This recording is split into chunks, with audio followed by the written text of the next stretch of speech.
Gators Breakdown episode 23 is live, and this is the week we've all been waiting for, and even bigger now, since the Gators upset LSU and are now the SEC East 2006 champions.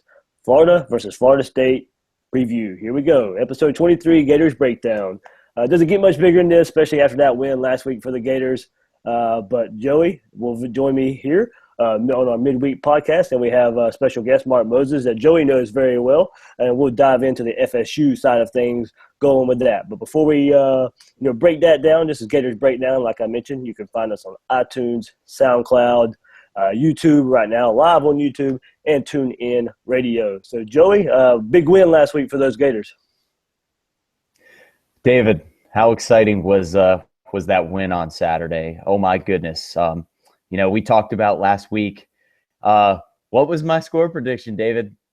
I think it was 13-10. The show, 13-10 was my score prediction. I said, I have no confidence in this pick. I said, but I'm just going to go for it. I said Florida 13-10.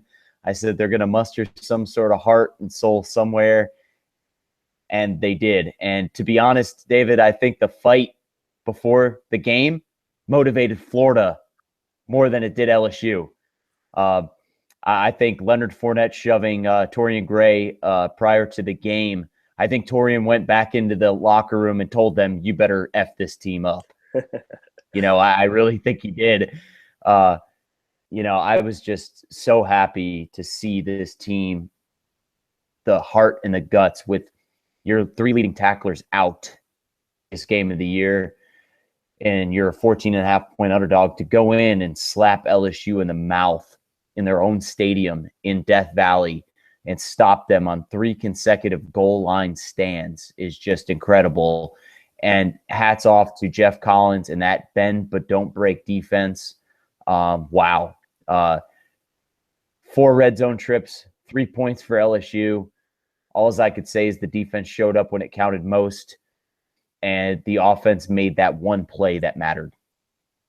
That is right. We'll get more from Joey on the looking back at LSU just a little bit, and, of course, the looking ahead at FSU. But a good friend of Joey's is Mark Moses, and he's going to join us right now. We'll break down the Gators and the FSU side of things. He has Mark Moses' show and program director of 1560 The Fan in Melbourne, Florida. Mark, thanks for joining us. Hey, man, thanks for having me on. It's a pleasure and honor to be on the breakdown talking some college football here in November. I'm really excited for this weekend. Yeah, it's last 2 seasons now, the Florida State game has had a, kind of not close to the 90s big-time matchups, but it's getting there. Still a lot on the line for Florida heading to Atlanta. FSU, of course, they're out of the ACC race, but there's nothing better than they would like ruining the Gators' chances of anything else moving forward.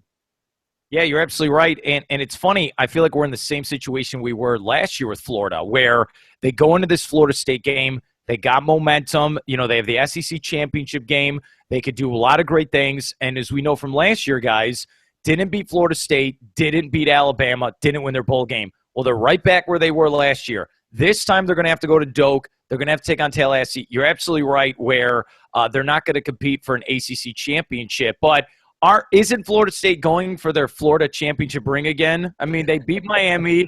They beat South Florida. Now they can beat the Gators. So they got a lot going for them right now. But it's interesting for Florida State where I was talking to some different Knowles reporters today, like Tim Linnefelt with Seminoles.com, Gene Williams with War Chant, where they're all saying the same thing. This week, it should be about Turkey, Thanksgiving, Black Friday deals, and beating the Gators. But the number one thing is, where's Jimbo Fisher going? Is he going to leave us? Is our husband, is he going to leave us and the family back in Tallahassee and go to the SEC?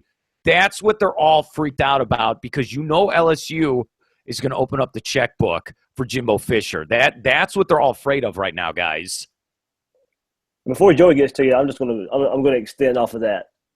Do you see this in any kind of way having any effect on the FSU players, coaching staff, and anything, preparation for the Florida game coming up? I mean, this is a big game still. It's interesting because it's a recruiting weekend as well. Just, the current players, hey, they want to beat Florida. And a lot of these guys, let's say they're juniors or seniors, all they know is beating Florida. So this is not that much of a, like, oh, we're worried if we can beat Florida. They have confidence, and they have number 4 Superman in that backfield, who's now the all-time leading rusher for Florida State. But remember, it's a recruiting weekend. And as we know over the last, 10 years, look, it used to be Urban Meyer getting all the recruits. Jimbo, the last 5 years, I know Joey doesn't want to hear this. He's going to start vomiting. But the last 5 years, Jimbo's been getting all the big recruits, and now he's doing it. They've been getting all the big recruits. We'll see moving forward because, hey, if you're McElwain, you're going to start telling these recruits, hey, I'm going to be here long term. I don't know what's going on there in Tallahassee, but I will be here. And especially if you can win this game, the Gators can finally break through since maybe 12 winning this football game? Yep. That might help with recruiting moving forward. Mark, what's the vibe out there in Tallahassee right now? Are they scared? Are they anxious? What is the feeling right now in Tallahassee as far as LSU's chances to land Jimbo Fisher? I know that Tony Barnhart was on yesterday on College Football Sirius XM 84, and he's known Jimbo Fisher for a long time, and he said Jimbo Fisher is very intrigued about leaving for LSU. And that was yesterday. And then today he came on in the ACC teleconference and said, no, I'm building something here. I'm staying kind of. The president came on and gave him a backing as well. But, I trust Tony Barnhart a lot. He knows college football. He's Mr. College Football. And he says that Jimbo Fisher is willing to listen, and he really is kind of leaning towards leaving Florida State. And then you had Mike Bianchi on Paul Feinbaum earlier today, and he said that leaving for LSU is a step down from FSU. And he said that it's taking a lower tier job. What do you think Jimbo's chances are for leaving Florida State, and what's the fan base's feelings right now up there out west in that school out west? Well, it's a perfect situation for Jimbo Fisher. He's holding all the cards. What you could do is go talk to LSU like his agent did last December. Don't forget that. He was talking to LSU last year. Here's what you can do. If you're Jimbo Fisher, you could say, okay, LSU, how much money are you going to give me, right?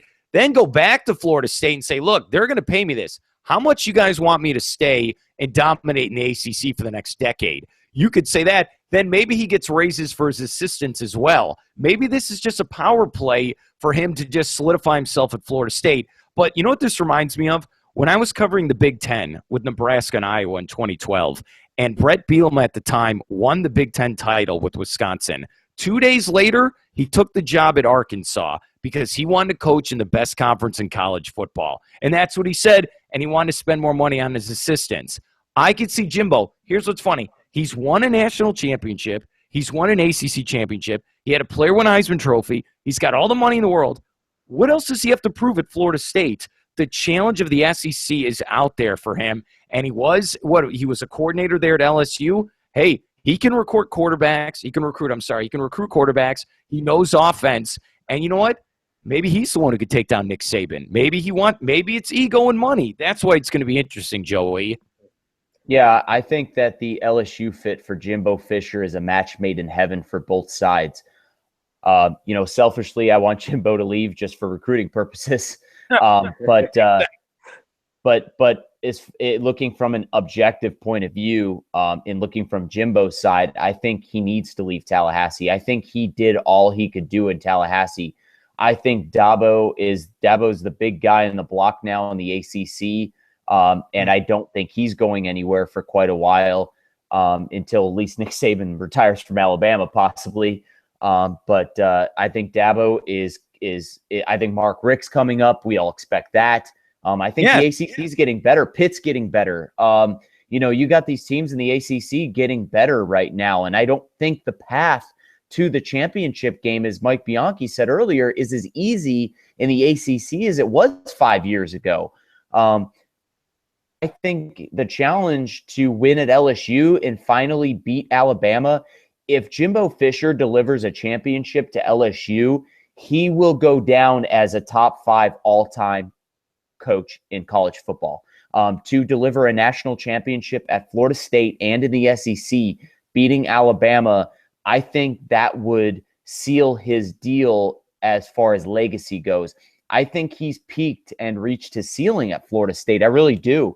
I think the recruiting in Louisiana, you own it at LSU.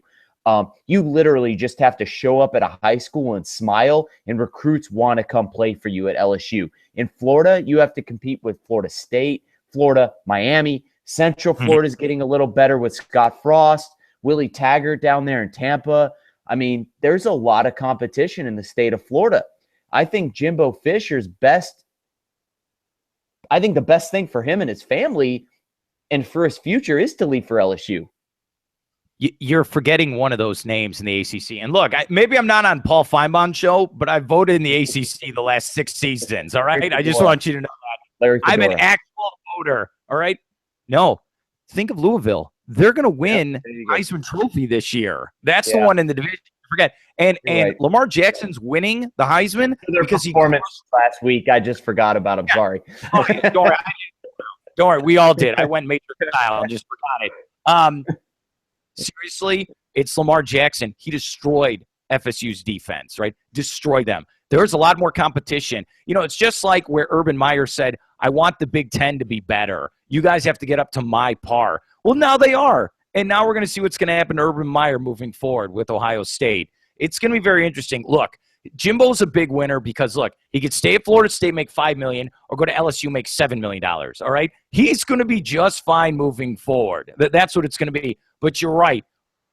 To Florida is going to be very key if Jimbo Fisher leaves or if he stays. That's going to be the bottom line with this. Quick question. If Jimbo Fisher leaves for LSU, Mark, who do you think takes his place in Tallahassee? Is it Lane Kiffin? Ooh, is it Lane Kiffin? You would go that route? Oh, man. Hey. That's a – Man, if Florida fans need any more of a reason to hate that guy. That is going to be a very interesting question, and I'll tell you, cancel your Christmas plans because if that happens around mid-December, it is going to be very crazy in the state of Florida where we won't know who the next coach is going to be. And if Lane Kiffin's the next coach, I'll be going to that press conference because that'll be interesting, all right? That's all you need to know. Yeah. Speaking of Jimbo and Jim McElwain, of course, Scott Carter, for Gators for the Gators website, tweeted out today, Florida 18-6 since Jim McElwain has taken over. Jimbo in that same span, 18-6. So while McElwain gets slammed for the way his stuff looks, Jimbo with the same record, and I tweeted and I mentioned this. One advantage he has, part of that 18-6, is a head-to-head over Florida still. So. It's you look at both teams have the same record over the last 2 years coming into this game. So while it does look like FSU might be much better than Florida, when you look at the records, it doesn't necessarily look that way. Don't forget 27-2. What's the current time in Gainesville? 27-2. Gator fans have been hearing that joke. The Gator players have been hearing that joke for a year. Think about this, just like what Joey was saying, where LSU was talking trash since maybe about 6 weeks ago that the Florida wasn't strong enough. They were scared. Fight broke out. Gators were more manly in the trenches in that football game. Gators are going to be ready for FSU. They're going to be ready. The question for Florida is, can they bring an offense for 4 quarters? They didn't last year with Treon Harris. What are they going to do this time? But like Joey said, that goal line stand in the fourth quarter at LSU, that showed they're going to try to do their best effort. I think we're going to have a ball game on Saturday. A lot of people think shootout. I think this is going to be a in the trenches, run the ball versus run the ball. I'm very excited. And, 27-2 will not be the final score this time. Gators are going to put up points. Mark, how do you see if you look at FSU's defense and the way they started this season, of course it was the up-tempo, quarterback run type of offense that really, killed this FSU defense. But when they've played the more traditional style offenses, much like what Florida's going to bring to Doak Campbell, that's kind of when they stepped up and looked like, an FSU defense that we know that defense to look at. What can Florida do, and especially to block DeMarcus Walker? I don't know how in the world they're going to consistently do that. But how's this FSU defense? Have they really gotten better, or has it been because the competition is the reason they've looked better? Great question. It's the competition. Look, they keep saying Derwin James went down, all right, early in the season, maybe week 2 there in the secondary, but they looked terrible against Ole Miss in the opener in Orlando. This is unacceptable for Florida State. You look at the recruiting the last 4 or 5 years, it's top 5 every single year. There are 5 stars all over that defense. Why are they playing at this level? And what's funny, you look at their schedule, even taking on teams like Syracuse and maybe a Boston College, they're giving up points. That's why you have to have optimism. And look, I'm sorry. I'm excited that it's Appleby. I could not do any more of Luke Del Rio. I'm sorry. I could not do it. And at least this is what Appleby did last week. Cut down on the turnovers. You cannot turn the ball over. I know it's cliche, but if Appleby in that offense turns it over 3 or 4 times, they're done. They're toast. Cook's going to run over them. They have got to do what is very simple. Get that ball to Jordan Scarlett and start pushing that D-line of Florida State. You can do it. Solidify it. But here's the thing. You saw in the fourth quarter against LSU, they were very timid and scared when it was 10-10, right? They settled for a field goal, turnover, then got another field goal. You have to go for 7 against Florida State. You cannot have Eddie Pinheiro try to win this game. It's got to be 7 points, especially in the second half. The question is, can Antonio Callaway step up? Can you get Cleveland the ball? That's what it's going to have to be. You're going to have to step up. I know, look, what's the Ric Flair say? You want to be the man, you got to beat the man. Yeah, woo. You got to start making plays. Oh, I like the woo. You got to make plays in this game, man. Yeah, Mark, I was on your show yesterday, as you recall, and I told you that the key to this game is going to be how Florida can get the ball down the field, as you were just saying. I really feel that Florida State's secondary is very subpar this year, especially with Derwin James out. Tavares McFadden has been subpar, to say the least, actually. If you watch all 3 of their losses, secondary was exposed in every single one of them. And I really think this is a game, Mark, where Appleby can kind of have a field day and get the ball down the field. And I really see Florida go up, early like they did against Tennessee. I don't think that Florida's going to make that same mistake and let Florida State come back in the second half the way that they allowed Tennessee. Well, it's going to be interesting, Joey, especially can they make the plays? Like, look, you hit Cleveland for a 98-yard touchdown pass, right? One off the Chris Collinsworth record there at Florida. If you're going to take shots, are you going to make those plays happen, right? Because it depends what you're going to do. And Jimbo, I know we were talking about him already coaching at LSU. He will make adjustments in this football game in the second half. The thing is, what about Brandon Powell? Can he get plays in the flat as well? If you're going to take chances, you got to hit those chances. And you can't just say, oh, we got our 16 points, we're good to go. You've got to get these plays working down the field. And you're right about their secondary. It has been pathetic most of the year for Florida State, but they're going to be ready for the Gators. I mean, this has to be mistake-free. I know I'm doing cliche Herm Edwards type, talking here, but you have got to make the plays down the field. You have to. And Joey, you were saying this as well. What about Austin Appleby just running out of the pocket, running for first downs? That's got to be the key. I need about 3 or 4 of those for Florida to try to win this game. Joey, you were saying this. Mark, we saw the college football playoff rankings come out tonight. Running out of the pocket, running first. Florida came in at number 15, and Florida State came at number 14. If Florida goes into Tallahassee and beats Florida State, do you think that Florida, going into that SEC championship game, should be thinking college football playoff? Yes, it's right there. And you know why? Florida plays in the best conference in college football. We have a conference championship game. If you can beat Alabama, you're the SEC champion. You mean to tell me the selection committee, you're going to deny the SEC champion? That's the part I don't understand. What's crazy is Alabama could lose and still make the playoff as well. We have to see. This is going to be the key. I know it's a lot of dominoes, guys, but we got to see what the Pac-12 is going to do. We got to see what the Big 12 and especially the Big 10 as well. Remember, there is a scenario where Penn State can go to the Big 10 title game and maybe take on Wisconsin. If someone wins, like if Penn State wins the Big 10, then you have to let Penn State go to the conference, the 14 playoff.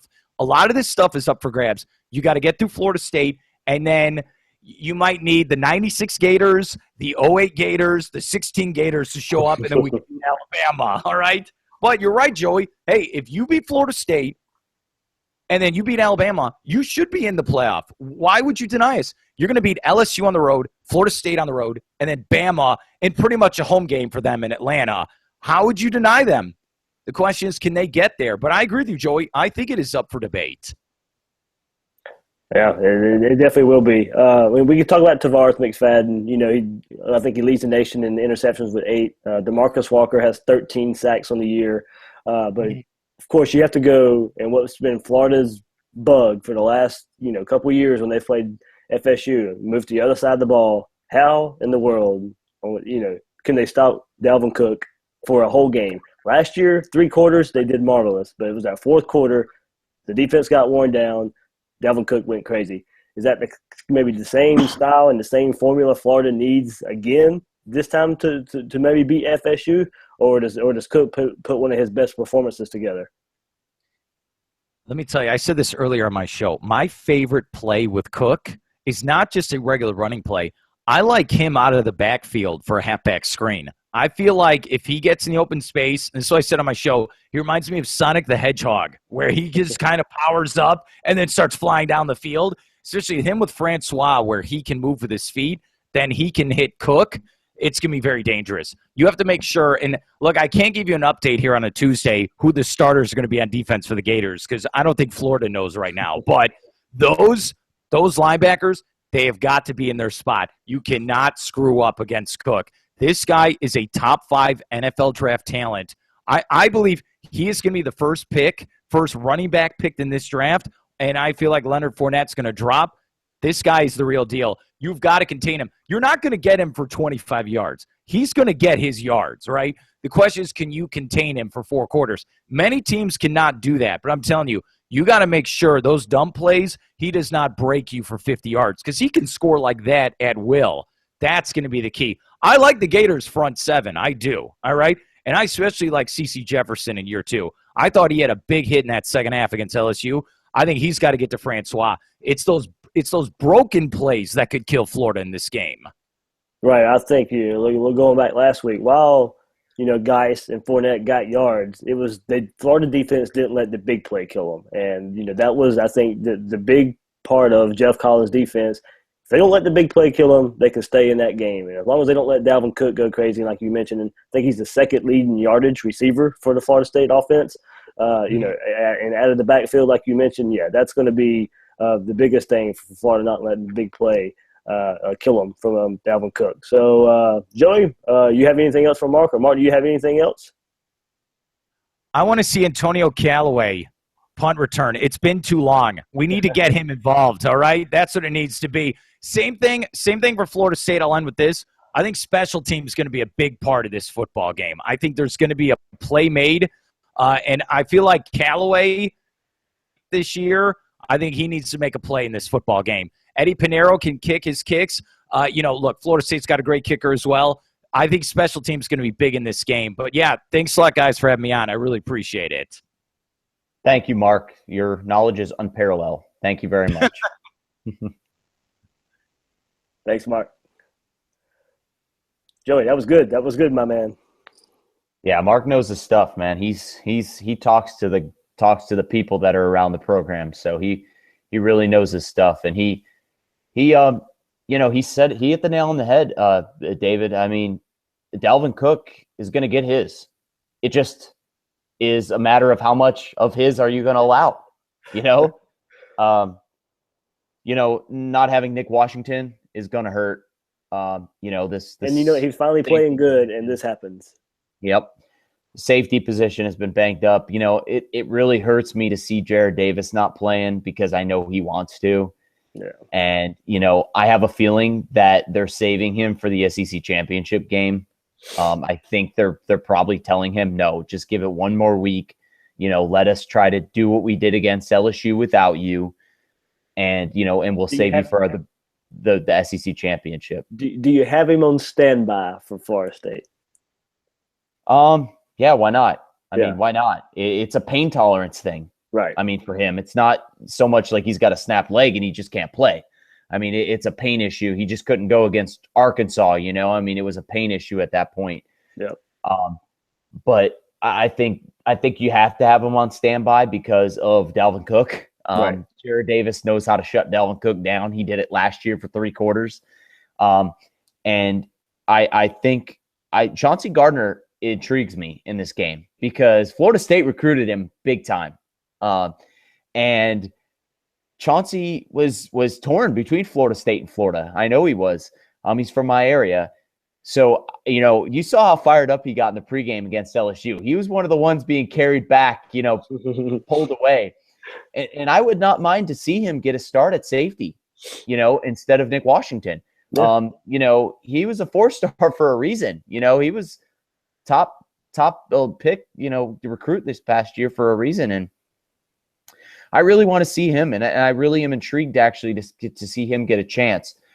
Is we know with the defense, you know, what they're about.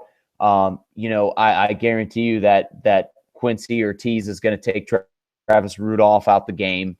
Is going to spy him, you know, probably shut him down the whole game or at least try to. Kermit Whitfield kind of intrigues me. I'm interested to see what they're going to do with him and maybe Auden Tate. And Keith Gavins has been promoted on Florida State's depth chart. He's now, so Felipe Frank's old teammate at Wacola High School. Florida tried to make a late push for him.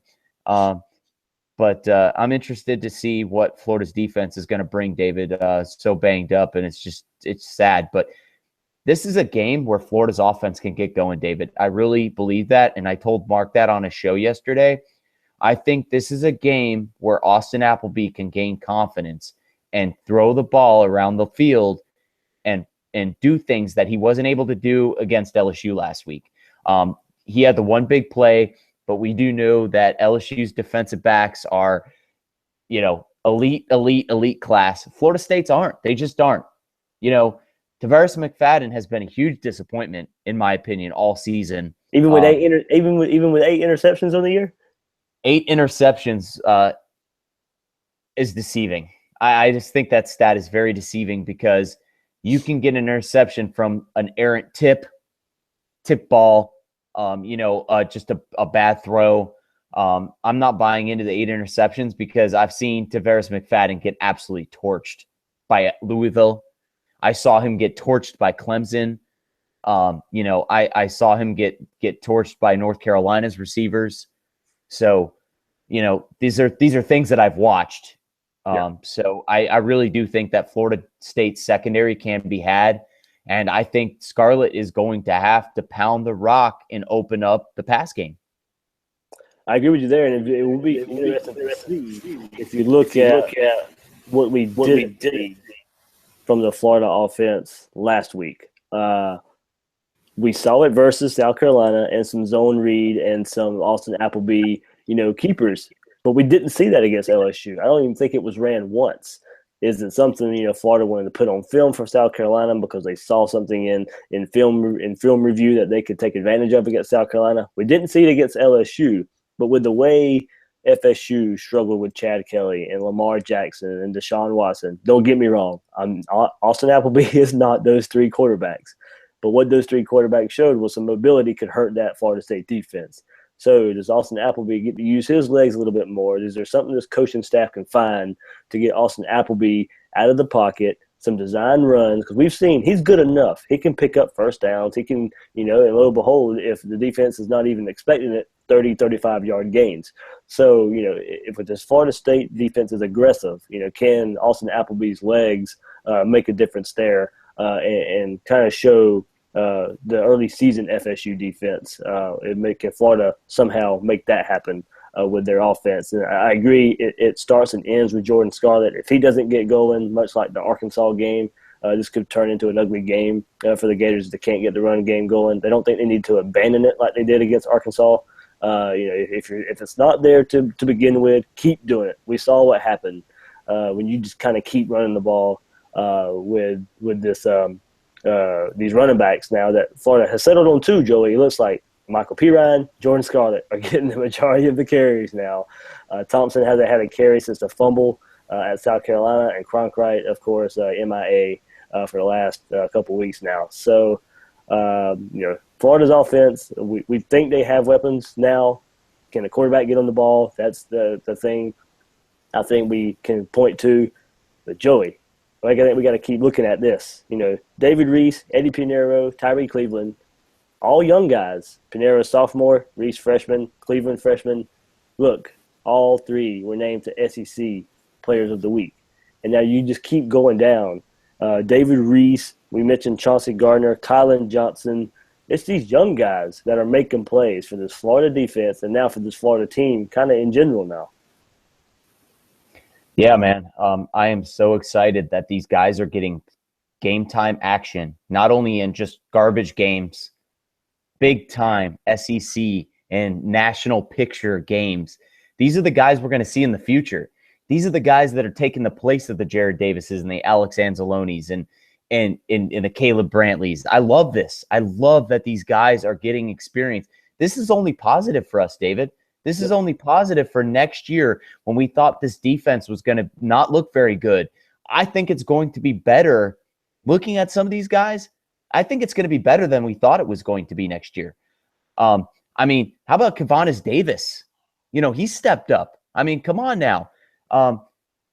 These three-star guys, David, they came in with a chip on their shoulder because the biggest programs didn't want them, and Florida was their best offer for a lot of these guys.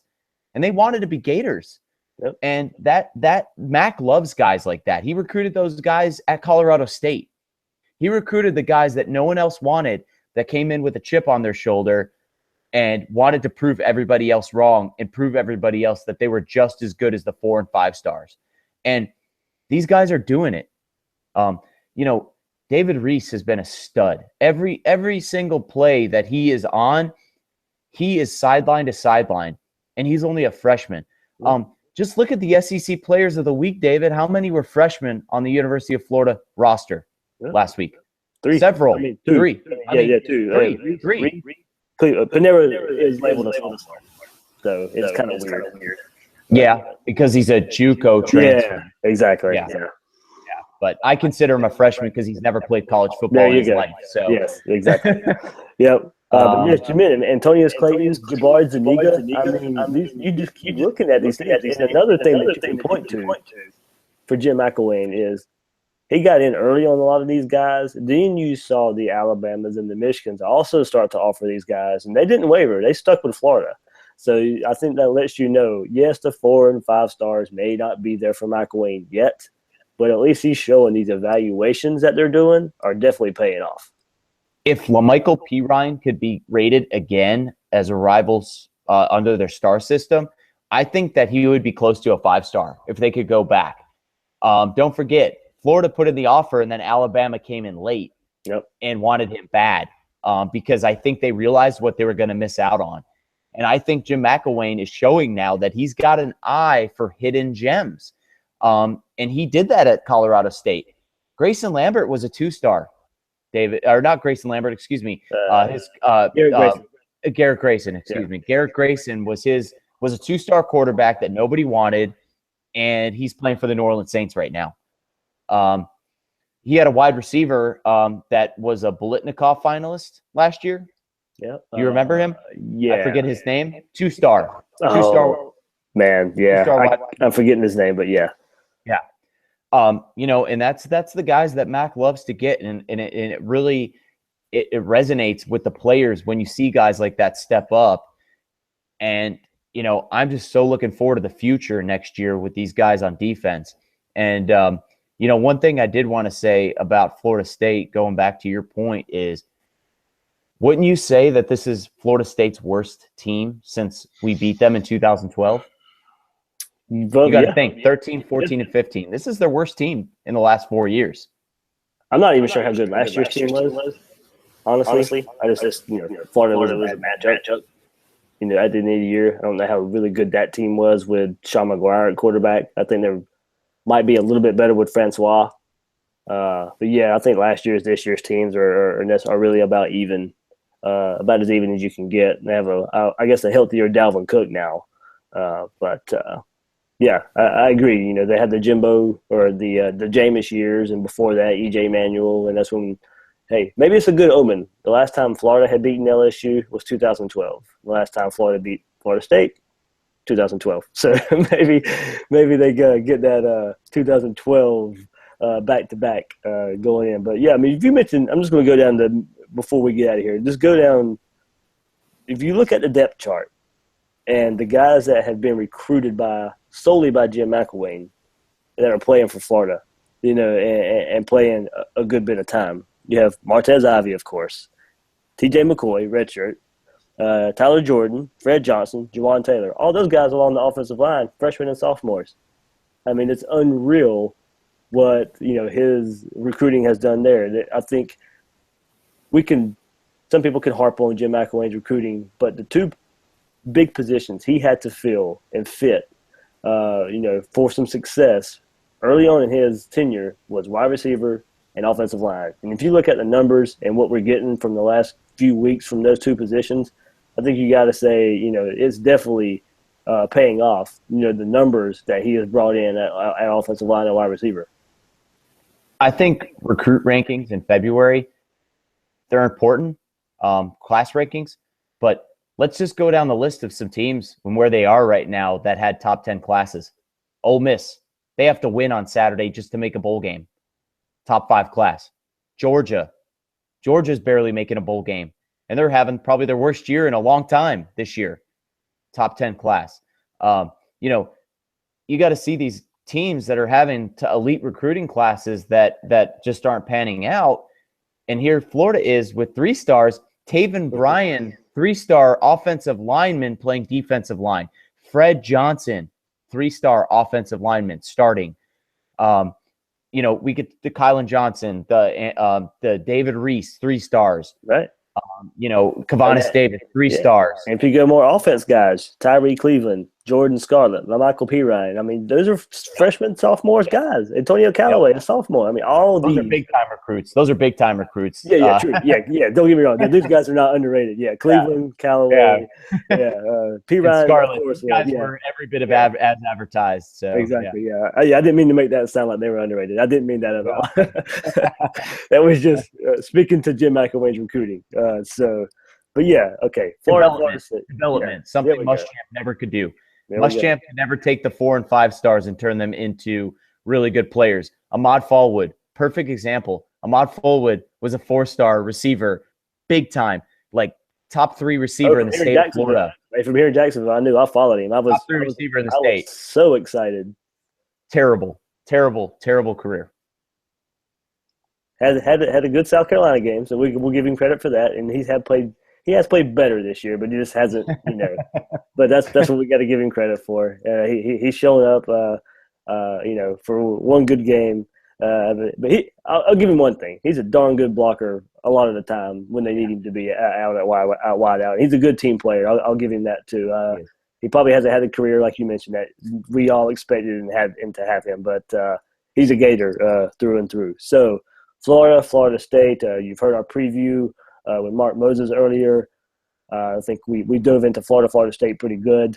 It's just, you know, there's so many ways this game can go. I was on Bill King, you know, my weekly segment there, and he goes, he sees 2 ways this game can go out, you know, an FSU blowout, but he goes, he's not discounting Florida at all. He discounted them last week against LSU, like I did, and like many people did, and you know, but you know, Florida, has given people reason to believe they can win this game against Florida State now. Touchdown underdog at Tallahassee. It's going to be a good one, Joey. Florida State, not of the Florida State of the 90s, like I mentioned earlier, but it's getting there. You know, this game has meant something now 2 years in a row for the Gators. And before that, you know, Florida State was in the national picture. So the game's still important for both teams. So, Joey, I mean, how do you see it playing out? What can the Gators do on offense? What do you see on defense? And, of course, your prediction. I see it 2 ways. I see Florida winning by less than a touchdown, or I see Florida State blowing Florida out. I don't think there's really any other way. I think that Florida makes a play on special teams to win this game. I really do. I think this is a Callaway punt return for a touchdown type game to win the game. I have this confidence in me that Florida is going to go in with a chip on their shoulder again. Everyone's counting them out. Underdogs again. Another week in a row. No one believes in the Gators. Jim McElwain has fed beautifully into this underdog mentality that everyone loves to hate the Gators. And the players have bought in because they're repeating what he said. If you just listen to the players and how they talk in their press conferences, they are echoing what McElwain has been telling them in no one believes in you. You're not going to do anything. The committee hates you. No one wants to rank you high. You lost the second game to Arkansas and they dropped you out of the polls. You're 14.5-point underdogs to LSU. You're a touchdown underdog to Florida State. And I love Florida in an underdog role. I don't like Florida when they're favored. In games that Florida's favored, it seems like they go in with this attitude that we're just going to go in and take care of business. When Florida's an underdog, it just seems like they have a swagger to them, a pep in their step, and they just make plays to find a way to win. It happened a lot last year. We saw it against Ole Miss. We saw it against LSU. We see flashes when you're heavy underdogs, and I think Florida's going to make one more play, and Florida's going to beat Florida State 21-14. All right. Well, last 2 weeks, of course, I haven't been high on picking the Gators, and luckily I've been wrong. But I'll end up doing it again. I think the depth finally probably catches up with the defense a little bit in a close game at the end. I think the emotion carries them again. I agree. I think the emotion keeps this game from being a blowout like some people could, see it just because of the Florida offense. But I think the offensive line plays with some emotion again. The linebacker core plays with some emotion again to keep this game close, to give them a chance in the fourth quarter. Just as big as I'm a huge Dalvin Cook fan, even though he's like a Seminole. I just love his style, loves his play. Probably makes a big play late, like like last year. He does something in the fourth quarter to pull this game for FSU. I see a 23-20 FSU win. Close. I hope I'm wrong again. This is 3 weeks in a row I've picked against Florida, so maybe the trend can continue. That's not the reason I'm picking FSU. Just to reverse fortunes there. I do think FSU just find a way with Dalvin Cook. I'm DeAndre Francois, a good quarterback. I don't think he's seen a defense like he's going to see for Florida. Definitely a secondary where the blanket will be on those receivers, but. He won't have a lot of room to throw. He is inaccurate at times where Florida is secondary. If he throws late, can make something happen there. So that's my prediction there. Hopefully I'm wrong, and we are about 11:30 Saturday night celebrating another Gator win. So, Joey, anything else before we head this one out? Dalvin Cook has had fumble issues. Recent history has shown that. He's had the dropsies, and DeAndre Francois can throw a pick or two. So I'm looking for Florida to get a turnover to turn this game around. And I think if Florida wins the turnover margin like against LSU, I think they win this game. Sounds good. That would definitely be a key proponent. That's one of the things you can't really, predict, I guess, unless you're Alabama's defense, where you get 5,000 turnovers a season, it seems like. But hopefully this Gator defense, like you said, Joey, can mount something there on that. So Gators Breakdown, episode 23, our Florida versus Florida State preview. Like I said, you can mention if you don't want to watch the video version on YouTube, you can save your data, listen to the audio versions on SoundCloud, iTunes, TuneIn Radio. So for Joey V and Gators Breakdown, this is a goodbye.